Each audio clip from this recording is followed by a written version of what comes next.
pés. Abra vossas Bíblias no livro do Evangelho de Jesus Cristo, escrito por Mateus, capítulo de número 26 e o versículo 26. Todos de pés e reverência à santa palavra do Senhor. Mateus 26 e o versículo também 26. Amém? Quero louvar a Deus mais essa oportunidade que Ele tem concedido a nós. Estamos reunidos aqui para cultuar a Ele. Todo louvor, toda adoração, toda honra seja dada a Deus nessa noite. Mateus capítulo de número 26 e o versículo 26, amém? Quem achou, diga amém. Quem não achou, diga escola bíblica. Epa! Mateus 26 diz assim: enquanto comiam, Jesus tomou o pão e abençoando partiu e o deu aos discípulos e disse: tomai, isto é o meu corpo. E tomando o cálice, dando graças, deu-lo, dizendo: bebei dele todos, porque isto é o meu sangue, o sangue do Novo Testamento, que é derramado por muitos para a remissão dos pecados. Aí você repita comigo assim: o pão e o sangue. De novo para ficar melhor: o pão e o sangue. Era só o ensaio, agora para nós sentar: o pão e o sangue. Podeis assentar, glorificando a Deus, pois Ele é digno e Ele é merecedor de ser glorificado. Quantos nessa noite agradecem a Deus pelo dom da vida que Ele tem nos dado, né? O Senhor tem nos dado o dom da vida, a graça dEle, esse amor que nós não éramos merecedor de tal, mas o Senhor, porque muito nos amou, derramou sobre nós a graça, a proteção, a saúde. E hoje estamos nós reunidos aqui mais uma vez, porque a graça de Deus é neste lugar, a palavra de Deus é neste lugar, o Espírito de Deus é neste lugar, Jesus está nesse lugar, o nosso Deus se faz presente em nossas vidas e Ele está neste lugar. Quantos assim creem? Diga um amém bem forte aí. Graças a Deus. Mais um culto dirigido pelo Departamento de Jovens e Adolescentes. E tem uma questão peculiar aqui, Anderson, neste culto. O irmão lançou o convite para nós ministrar a palavra de Deus. E passamos trabalhando com esse departamento abençoado 2 anos à frente deste grupo, para a glória de Deus. E eu nunca tinha ministrado num culto de jovem e adolescente, num culto de louvor profético. 2 anos, né? E aprove a Deus que hoje, né, acontecesse ou fosse permitido essa ministração.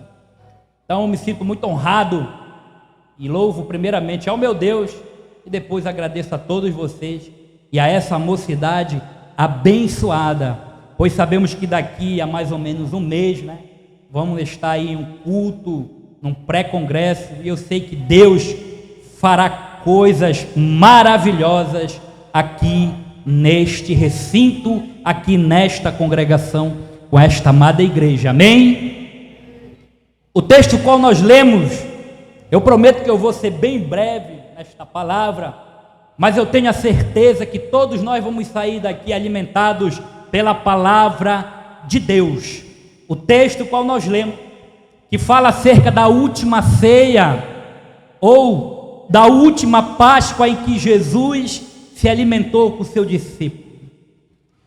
E este é o tema que eu queria trazer para esta amada igreja: o pão e o sangue. O pão e o sangue. Nós sabemos que Jesus disse que o pão, ele simbolizava o corpo dele, que foi morto e na cruz do Calvário foi sacrificado por mim e por você. E o sangue, que era o vinho era o cálice que eles bebiam, era o cálice ou o vinho do Novo Testamento, o sangue que também foi derramado na cruz, um novo concerto, uma nova aliança. Porque existia um antigo concerto. Se existe um novo, existiu um antigo. Concordo?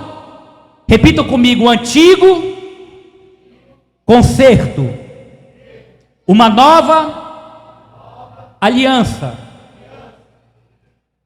Deus decidiu fazer uma nova aliança com nós. Ele fez um antigo pacto, e para entendermos um pouco acerca disso, nós vamos ter que voltar lá atrás, lá em Êxodo, capítulo de número 12. Quando o Senhor vai libertar o povo que está escravo no Egito. E aqui entra a primeira característica do sangue. Quando o Senhor vai libertar o povo que está escravo no Egito, e vai assim instituir a primeira Páscoa aos hebreus, o Senhor vai mandar a última praga sobre o Egito, que é a morte dos primogênitos. Mas Deus quer conservar o primogênito dele, que é o povo de Israel. Aí o Senhor dá um mandamento para o povo, dizendo que vocês vão pegar um cordeiro perfeito, imaculado, sem defeito, vão sacrificá-lo, vão comer a carne dele assada, o sangue vocês vão passar nos umbrais e batentes da porta de sua casa, e vão comer pães ázimos e ervas amargas, e assim celebrará a Páscoa. E nós sabemos que aquele sangue passado nos umbrais e nos batentes da porta, ele ia livrar o povo dos hebreus, para que o anjo da morte não entrasse na casa dos hebreus. E ali já estava testificando do mesmo sangue que seria derramado na cruz do Calvário. Porque as casas do Egito naquele tempo eram formadas de uma argila, de um barro duro, e as suas portas eram de madeira. Então provavelmente os umbrais ou os batentes daquelas casas eram de madeira. Era o sangue passado nas madeiras.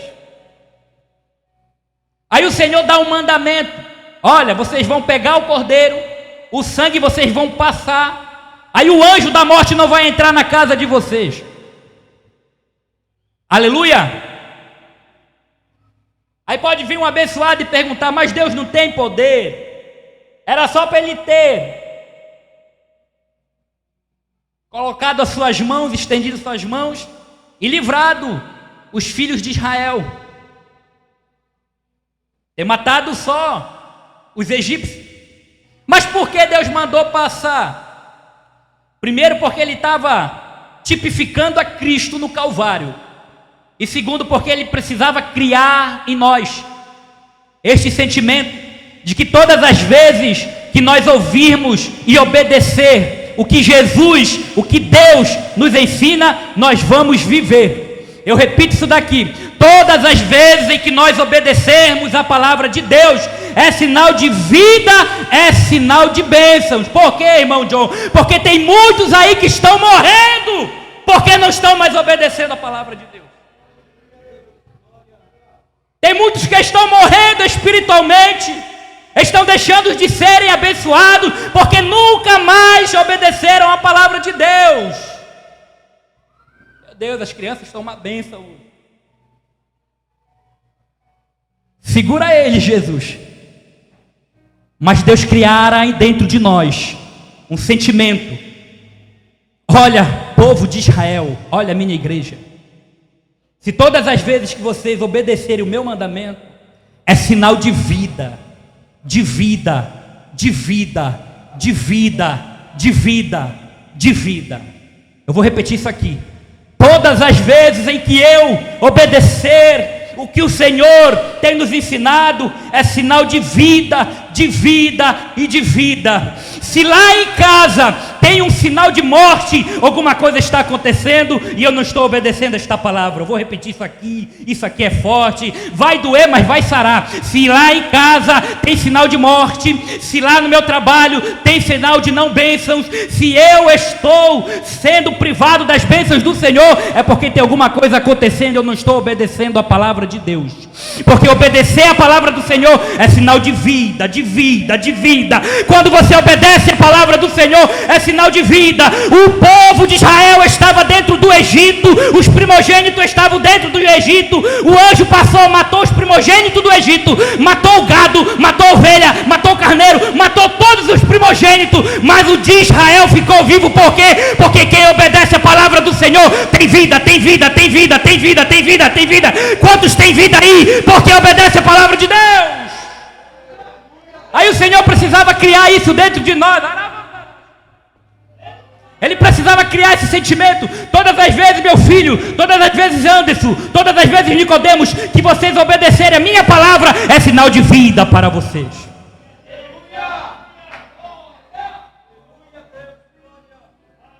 Aí o Senhor ordena ao povo: aí vocês vão comer a carne toda assada, nada vai ser guisado, e vão comer pães asmos.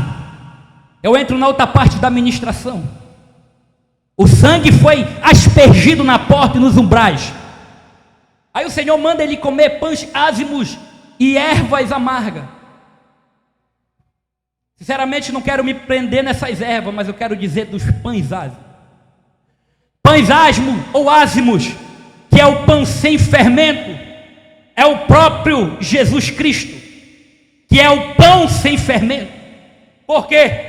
Porque pelo estudo da Torá, o fermento representava o pecado no meio do povo.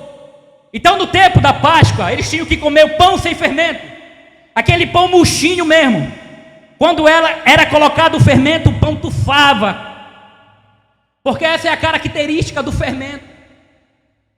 O fermento, ele produz dentro da massa o CO2, conhecido como gás carbônico, aquele bolhas de ar. Aí a massa tufa. Isso aqui é interessante, porque a massa tufa, fica fofinho, não é verdade? Um bolo bem fermentado fica bem fofinho, mas quando você come, dá aquela sensação de que é um vazio, porque há partículas de ar multiplicadas lá dentro. É grande, mas é vazio. E o tanto de pessoas com fermento dentro da igreja não é brincadeira. Pessoas que parecem ser grandes, mas são vazias de Deus por dentro. Eu vou bater hoje nisso aqui.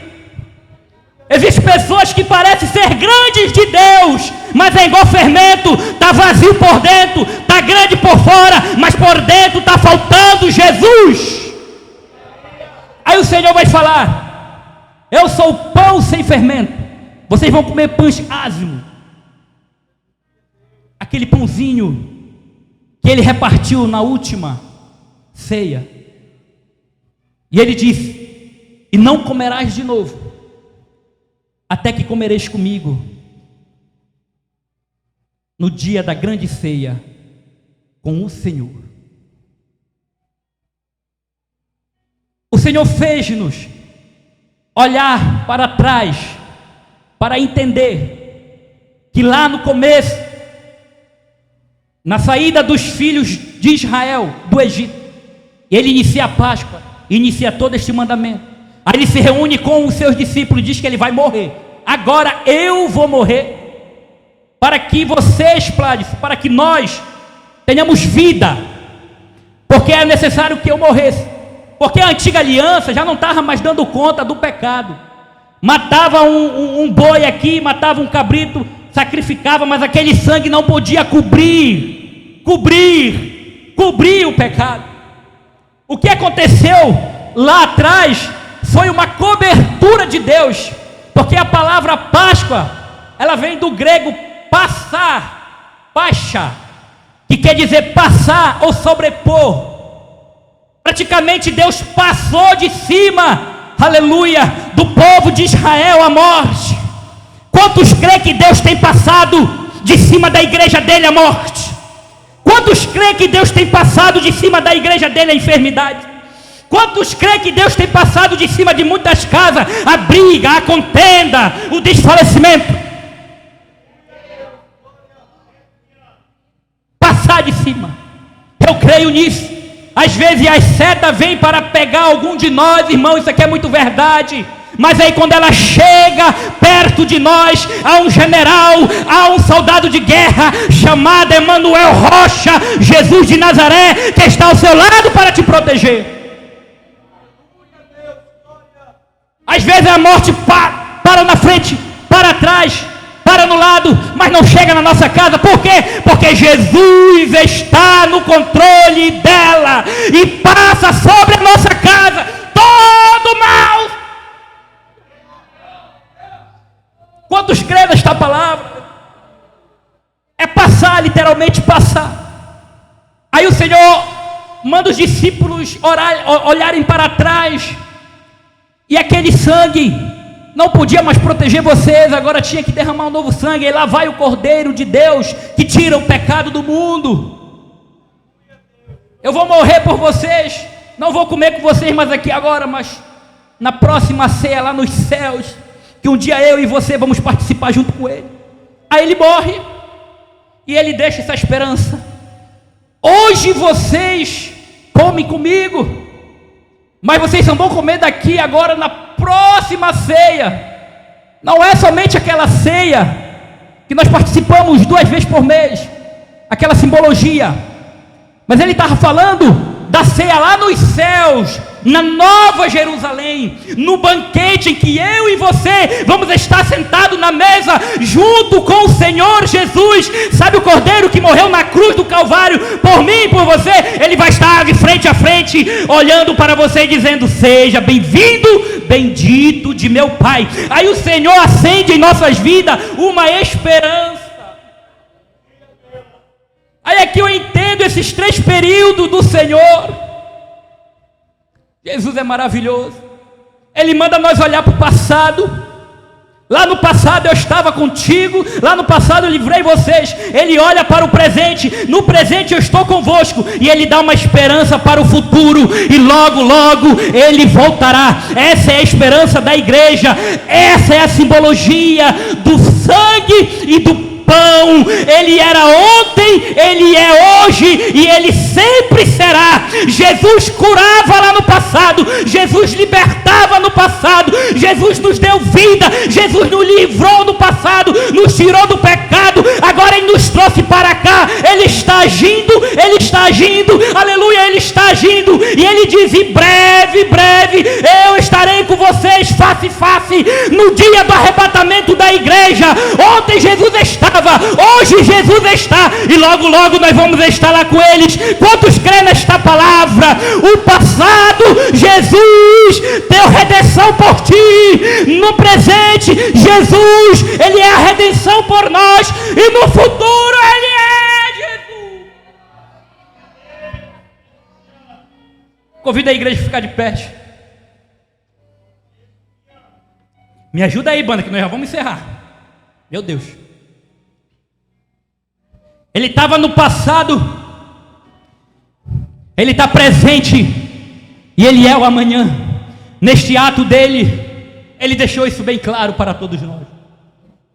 Ele é o próprio pão vivo, sem fermento, sem massa, que desceu do céu. E ele é o sangue aspergido nos umbrais da casa, na cruz, em redenção a cada um de nós. Porque nós não éramos dignos nem de entrar no santuário. Só quem podia entrar lá era os sacerdotes e o sumo sacerdote. Como que fala com Deus? Eu quero falar com Deus, mas não pode. Tu tem aí um boi cevado, bonitão? Não tenho, não pode. Eu pequei, eu preciso espiar o meu pecado. Cadê teu cabrito? Tu tem? Não tenho. Aí o Senhor olhou do céu: não, isso não está certo.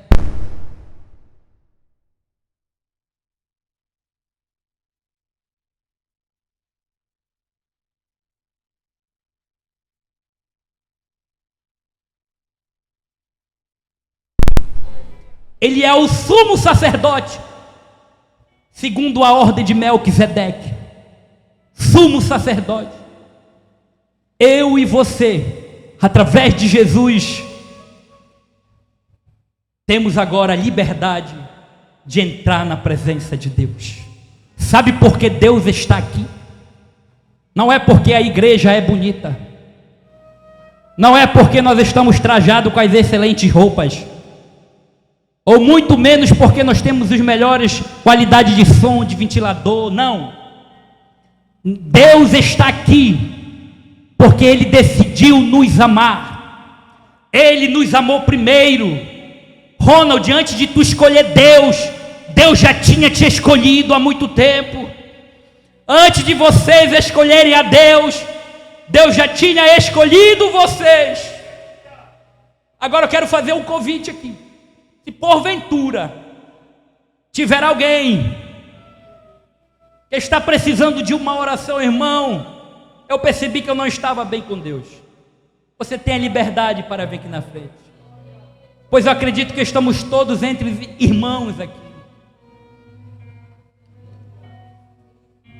Se não tiver, eu quero convidar a igreja para nós fazer um clamor em nosso favor. E também eu queria orar por estes jovens abençoados.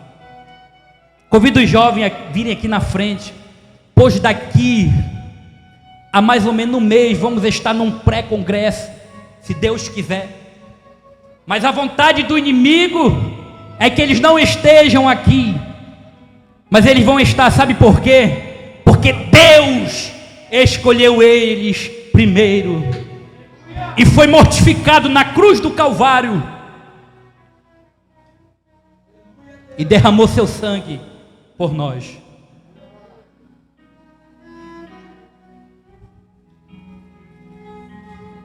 Nós vamos levantar um clamor aqui.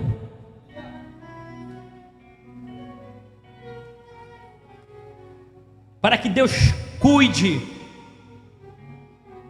e faça a obra dele. No congresso da UAD, Deus fez maravilhas.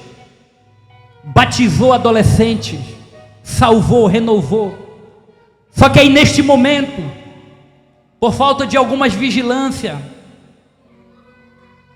a meninice entrou no meio e algumas adolescentes queriam ficar possessas de demônios. Aí nós fomos até lá.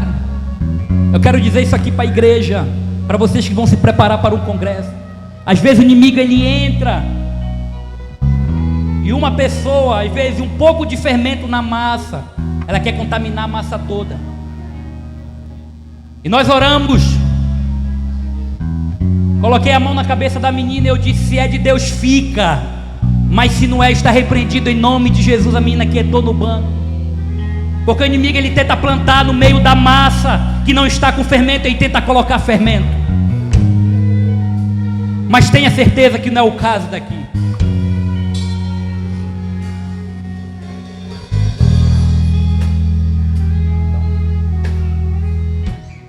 Dá um Fá sustenido menor. Vamos louvar a Deus e vamos orar pela igreja e por esses adolescentes e jovens. Uma chuva que cai